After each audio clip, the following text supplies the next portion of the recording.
এখানে আমি বয়েল করছি ভার্মিসেলি বা যেটাকে আমরা সেমাই বলি। চাউমিন স্টাইলে বানাবো। এখানে আমি সমস্ত সবজি কেটে নিয়েছি। বাঁধাকপি রয়েছে, spring onion, capsicum, bell pepper, সমস্ত কিছু, গাজর, বিট, আর এখানে একটু রসুন, লঙ্কা, পেঁয়াজ রয়েছে। একদম ভেজ হাক্কা নুডলস যেরকম বানাই সেই স্টাইলেই বানাবো। এটা কিন্তু আটার হয়, তো সেই কারণে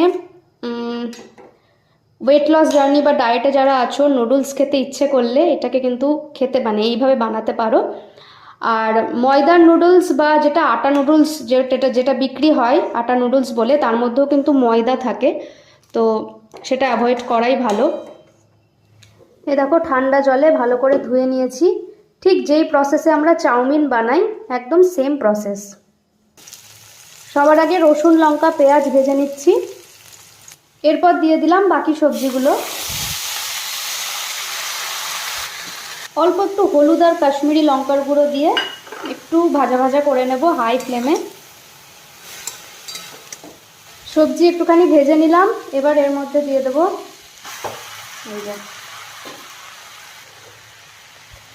নুনটা কিন্তু দিইনি, এখনই অ্যাড করছি, পরিমাণ মতো দিয়ে দিলাম। গেল সয়া সস,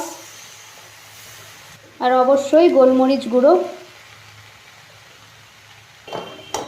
এরকম অনেকবার হয়েছে, আমরা যখন ছোট ছিলাম টিফিনে চাউমিন খাওয়ার খুব বায়না করতাম যে বাবা চাউমিন নিয়ে যাবো, চাউমিন নিয়ে যাবো। তখন তো বাচ্চাবেলায় যা হয়, তো তখন কিন্তু এরকমভাবে ভার্মিসেলি বাড়িতে সেমাই এরকম স্টাইলে না হলেও ওই ঝাল সেমাই বানিয়ে দিত, ওটাকেই বলে দিত যে এটাই চাউমিন খাও।